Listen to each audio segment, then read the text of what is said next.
மாரநாதா, இன்றைக்கி நீங்கள் எல்லோரும் எப்படி இருக்கீங்க? கர்த்தருக்குள்ளே நீங்கள் எல்லோரும் சந்தோஷமாக இருக்கீங்க, மனமகிழ்ச்சியாக இருக்கீங்கன்னு நாங்கள் 2 பேரும் விசுவாசிக்கிறோம். இன்றைக்கும் கூட வேதத்துலேருந்து ஒரு பகுதியை எடுத்து வாசித்து அதை தியானித்து தேவன் நம்ம கூட என்ன பேசுகிறாரு அப்படின்றத பார்க்கலாம்.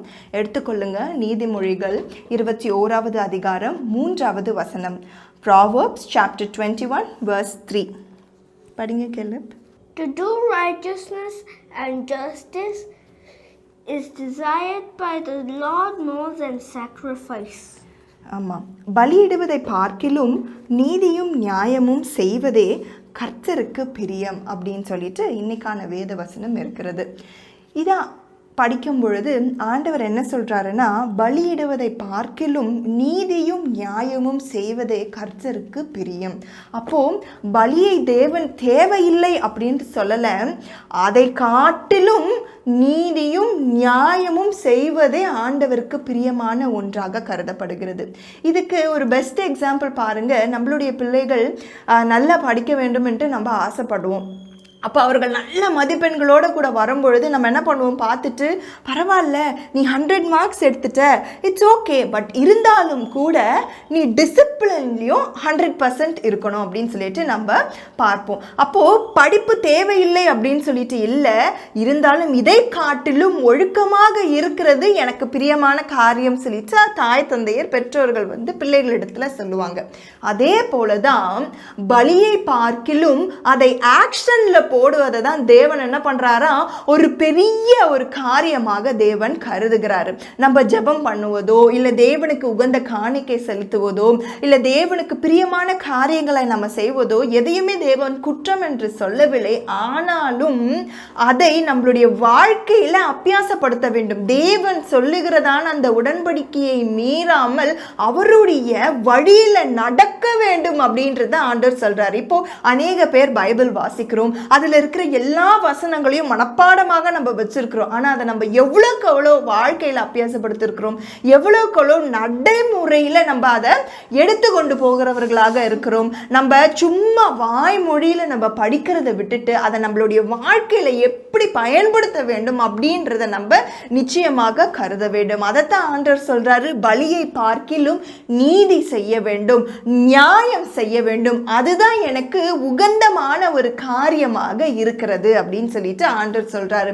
இப்போ லூக்கா எழுதின சுவிசேஷம் 1வது அதிகாரத்துல நீங்க வாசிக்கும் பொழுது முக்கியமான 2 பேரை குறித்து அங்க சொல்லப்பட்டிருக்கிறோம்.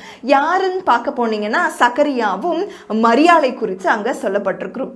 சக்கரியா எப்படிப்பட்டவர்னா, அவர் பரிசுத்தமான ஆசாரியன், நீதியும் நியாயமும் செய்கிற நடப்பிக்கிறதான ஒரு ஒழுக்கமான ஒரு குடும்பத்திலிருந்து ஒரு நல்ல நடைமுறை பழக்க வழக்கங்களை கொண்டவராக கர்த்தருக்கு பிரியமான காரியங்களை செய்கிறவர்களாக இருக்கிறாங்க. அவங்க என்ன பண்றாங்க, ஜெபம் பண்ணி கொண்டிருக்கும் போது, அதாவது ஆண்டவருக்கு தூபங்காட்டி கொண்டிருக்கும் பொழுது என்ன பண்றாரா, காபிரியல் அவர் பக்கத்துல நிற்கிறாரா, நின்று ஒரு நற்செய்தியை அவருக்கு சொல்லுகிறாரா. அப்போ சக்கரையா என்ன பண்றாருன்னா, பயந்து போய் அதுல விசுவாசம் இல்லாமல் இது எப்படி நடக்கும் சொல்லிட்டு ரொம்பவே அவிசுவாசமாக அவர் தேவதூதனை பார்த்து பேசுகிறார். அப்போ தேவதூதன் என்ன சொல்றாரு, நீ ஆண்டவருடைய வார்த்தையை விசுவாசிக்காததுனால உன்னுடைய வாய் இனிமே பேசாது, உன்னுடைய வாய் கட்டப்படும் அப்படின்னு சொல்லிட்டு தேவதூதன் சக்கரையாவை பார்த்து சொல்லுவாரு. இதே சம்பவம் என்ன ஆகும், மேரியோட வீட்லயும் நடக்கும். மேரி என்ன பண்ணுவாங்கன்னா, அவங்களுடைய வீட்டுக்குள்ள இருப்பாங்க. வீட்டுக்குள்ள இருக்கும் பொழுது தூதன் பக்கத்துல நிற்பாரு. தூதன் பக்கத்துல நின்ன பிறகு அவர் நற்செய்தியை சொல்லும் பொழுது மேலே என்ன பண்ணுவாங்கன்னா, அதை விசுவாசித்து அதை அப்படியே ஏற்றுக்கொள்ளுகிறவராக இருப்பாங்க. அவங்க அடுத்த ஆக்ஷனுக்கு போயிடுவாங்க, அடுத்த ஸ்டெப்புக்கு போயிடுவாங்க. இது எப்படி ஆகும், நான் புருஷனை அறியேனே அப்படின்னு சொல்லிட்டு சொல்லும் பொழுது தேவதூதன் அவ்வளோ அழகா எக்ஸ்பிளைன் பண்ணுவார். பரிசுத்த ஆவியானவருக்குள்ள நிழலாடும் பொழுது நீ அந்த கரு உருவ அந்த பரிசுத்தமான சிசு இந்த உலகத்தை ரட்சிக்க வல்லவராக இருக்கிறாருன்னு சொல்லிட்டு ஒரு பெரிய உபதேசத்தை தேவதூதன் அங்க அந்த இடத்துல சொல்லுவாங்க. இங்க 2 பேருக்கும் உள்ள வித்தியாசத்தை பாருங்க. ஒருத்தர் விசுவாசியாதது நிமித்தம் அவருடைய வாய் கட்டப்பட்டதாக இருக்கிறது, ஒருத்தவங்க விசுவாசித்தது நிமித்தமாக அவர் பெரிய ஒரு ரட்சிப்பை தேவன் அவருடைய வாழ்க்கையில கட்டளை எடுக்கிறாரு. அப்போ நம்ம எப்படிப்பட்டவர்களாக இருக்க வேண்டும், 2 பேருமே ஜெபம் ஜெபம் பண்ணுகிறவர்கள் தான். 2 பேருமே என்ன பண்றது, தேவனுக்கு உகந்தமான காரியத்தை செய்கிறவர்கள் தான். ஆனாலும் கூட 2 பேருக்கும் உள்ள வித்தியாசம் என்னன்னு பாருங்க. ஒருத்தர் விசுவாசித்தாரு, இன்னொருத்தர் விசுவாசிக்கவில்லை. அதன் நிமித்தமாக அவருக்குள்ளதும் எடுத்துக்கொள்ளப்பட்டது. அவர் நல்லா பேசுவார் இல்லையா, ஆனா இப்ப என்ன ஆயிடுச்சு, விசுவாசியாத நிமித்தம் அவருக்குள்ள இருந்த தாளந்தும் அவர்கிட்ட இருந்து போய்விட்டது. இப்போ தேவனிடத்துல பிரியமா இருக்கிறோம், தேவனுடைய வார்த்தையை நம்ம அனுதினமும் வாசிக்கிறோம், ஆனா அது என்னுடைய வாழ்க்கையில நான் செலுத்தாவிட்டால் எனக்குள்ளதும் பறிபோகி விடும். எப்படி அந்த 1 காசு வாங்கினவன் நிலத்தை தோண்டி அதை அப்படியே புதைச்சு வச்சானோ அதே போல என்ன பண்ணோம், அதே போல தேவன் என்ன பண்ணுவார், அவன் கிட்ட இருந்து எடுத்து 10 தாளந்து உள்ளவர்கிட்ட கொடுத்து விடுவாராம்.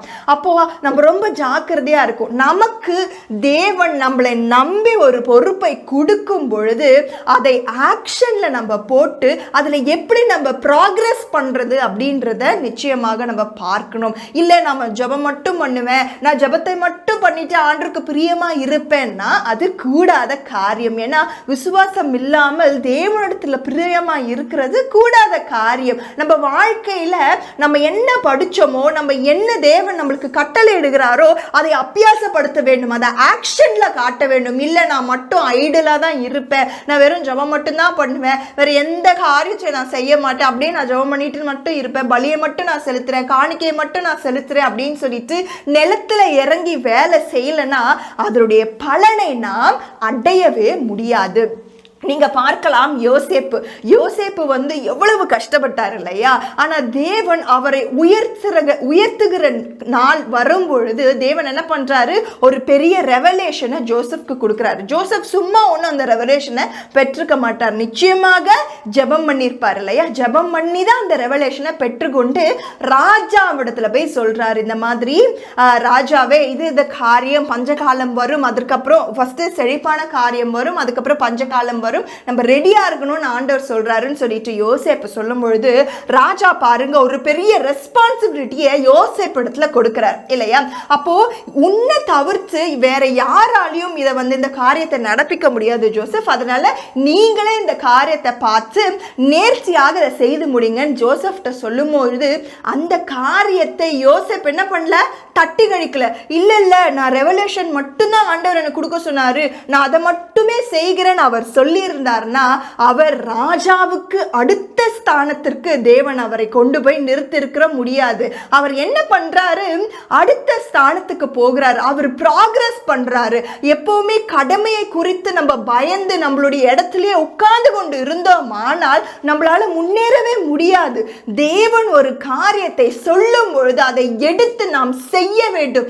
சில காரியங்கள்ல தேவன் என்ன பண்ணுவார்னா நீ சும்மா இருன்னு சொல்லுவார், அப்ப நம்ம சும்மா தான் இருக்கணும். சில காரியங்கள் என்ன சொல்வாரு, நீ எழுந்து போய் காரியத்தை நடப்பி அவர்களை உன் கையிலே ஒப்பு கொடுப்பேன் நீ சொல்லும் பொழுது நம்ம உட்கார்ந்துட்டு சும்மா இருக்க கூடாது, எழுந்து போய் போர் செய்ய வேண்டும். அப்பொழுதுதான் ஜெயம் கிறிஸ்துவாகிய ஆண்டவர் நமக்கு கொடுக்க வல்லவராய் இருப்பாரு. சில காரியங்களுக்கு தேவன் சொல்வாரு, நீ பொறுமையாக இரு, நீடிய சாந்தத்தோடு கூட இரு அப்படின்னு சொல்லிட்டு ஆண்டவர் சொல்லும் பொழுது நம்ம நிச்சயமாக வெயிட் பண்ணணும், ஜெபத்திலே காத்திருக்கிறவர்களாக நம்ம இருக்க வேண்டும். அப்படி தேவன் மேல விசுவாசமா இருந்து யாரு காத்திருந்து காரியத்தை நடப்பிக்கிறார்களோ அவர்களுக்கு தேவன் உகந்ததை செய்ய வல்லவராய் இருக்கிறார். இதுதான் ஆண்டவர் சொல்வாரு, பலியை பார்க்கிலும் நீதியையும் நியாயத்தையும் செய்ய வேண்டும். எது நீதி எது நியாயம் என்று நம்ம பார்க்க வேண்டும். தேவன் எந்தெந்த காரியத்தை நம்மளுக்கு சொல்லி அதை நம்ம செய்கிறோமோ அதுதான் நீதியும் நியாயமுமாக இருக்கிறது. அவர் சொல்லி நம்ம செய்யலைன்னா அப்போ நம்ம ரொம்பவே இழக்கப்பட்டவர்களாக இருப்போம். நம்மளால நித்திய ஜீவனை சுதந்திரிக்கவே முடியாது. இந்த உலகத்தில் இருக்கிற காலம் முழுவதுமாக நம்ம என்ன பண்ணணும், தேவனுக்குள்ள நம்மளை பக்குவப்படுத்தி ப்ராக்ரஸ் பண்ணிட்டே இருக்கோம், ப்ராக்ரஸ் பண்ணிக்கிட்டே இருக்க வேண்டும். அந்த ப்ராக்ரஷன் இல்லை என்றால் நம்மளுடைய லைஃப் ஸ்டாக்னன்ட் ஆக அப்படியே ஒரு குட்டையாக மாறிவிடும். அதுக்குள்ள அசுத்தங்கள் மிகுந்ததாக மாறிவிடும். நம்மளுடைய லைஃபே நாற்றம் எடுத்த லைஃபா மாறிடும். அப்படி இல்லாம எப்பொழுதும் தேவனிடத்துல நம்ம ஜெபத்தோடு வேண்டுதல் செய்து காரியத்தை நடப்பிக்கிறவர்களாக இருக்க வேண்டும். ஜோசப் அந்த நேரத்துல இல்ல என்னால முடியாதுன்னு தட்டி கழித்து கொண்டிருந்தால் அவனுடைய வாழ்க்கையே மாறி இருக்கும். இஸ்ரவேலுக்குள்ள ஒரு பெரிய ரட்சிப்பு வந்திருக்காது. ஆனா யோசப் என்ன பண்ணாரு, அந்த காரியத்தை எடுத்து தேவன் எனக்கு கொடுத்த அந்த ரெஸ்பான்சிபிலிட்டியில நான் உறுதியாக இருக்கணும்னு சொல்லிட்டு தேவ ஞானத்தை கொண்டு ஆக்ஷன்ல ஈடுபடுறாரு. அப்பதான் அவருக்கு என்ன பண்றது, தேவன் ஒரு பெரிய உயர்வை கட்டளையிடுகிறார். அப்போ நம்ம தேவனிடத்துல கேட்க பழக வேண்டும். நான் எந்த இடத்துல சும்மா இருக்க வேண்டும், நான் எந்த இடத்துல போர் செய்ய வேண்டும், நம்ம கேட்டு காரியத்தை நடப்பிப்போம். ஆனால் தேவன் நிச்சயமாக நமக்கு ஜெயத்தை தர வல்லவராய் இருக்கிறார். அப்போ நம்ம ஜாக்கிரதையாக ஜெபத்தோடு கூட காரியத்தை செய்வோமானால் தேவன் நிச்சயமாக நமக்கு ஜெயத்தை கட்டளையிடுவாராக. நம்ம ஜெபம் பண்ணிடலாம். மகா கிருபையும் இரக்கமுள்ள தெய்வப்பிதாவே, இந்த நல்ல நாளுக்காக உமக்கு நன்றி ஆண்டவரே. அப்பா, நீர் கொடுத்திருக்கிற ஒவ்வொரு வார்த்தைக்காக உமக்கு ஸ்தோத்திரம் ஆண்டவரே. அப்பா, எங்களுடைய இருதயத்தை நீர் பழக்குங்க ஆண்டவரே. ஏசப்பா, நாங்கள் ஜெபத்தோடு கூட காரியத்தை நடப்பிக்க வேண்டும் ஆண்டவரே. ஜெயமோல் கர்த்தரால் வரும் என்று கர்த்தாவே அந்த வார்த்தையை கொண்டு அப்பா உம்மிடத்துல கேட்கிறோம் கர்த்தாவே. நீர் காரியத்தை நடப்பீங்க ஆண்டவரே. அப்பா, வெறும் நாங்கள் ஜெபம் பண்ணி கொண்டே இருக்காமல் கர்த்தாவே களத்துல இறங்கி வேலை செய்கிறவர்களாக நாங்கள் மாற தேவன் உங்களை எடுத்து பயன்படுத்துங்க. கேட்டுக்கொண்டிருக்கிற ஒவ்வொருத்தரும் நீர் ஆசீர்வதிங்க. அவர்களுடைய வாழ்க்கையை நீர் மாற்றி போடுங்க. மீதியானவை எல்லாம் அப்படியே கரத்துல ஒப்பு கொடுத்து ஜெபிக்கிற மீட்பர் இயேசு கிறிஸ்துவின் நாமத்தினாலும் ஜெபத்தை கேட்டருளுங்க என் ஜீவனுள்ள நல்ல பிதாவே. ஆமேன். மர்நாதா. Amen. Manada.